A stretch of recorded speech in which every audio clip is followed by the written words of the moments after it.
Hey there, welcome back to another video. Today we're going to dig deep into a fascinating problem that arises when calling methods on C# structs. The problem stems from the boxing behavior that occurs when you try to call an unoverridden method on a struct.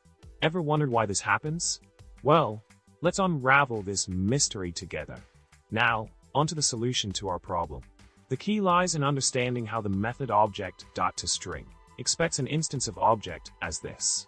Since structs do not have an object header in method table like reference types, passing a struct directly to a method expecting an object can lead to some disastrous consequences. That's why boxing the struct copies it to the heap, giving it the necessary object header and method table to make it compatible with the method. It's like giving the struct a temporary disguise to play nice with the method. The solution also clarifies why overriding the ToString method within the struct itself eliminates the need for boxing. By doing so, the runtime creates two methods.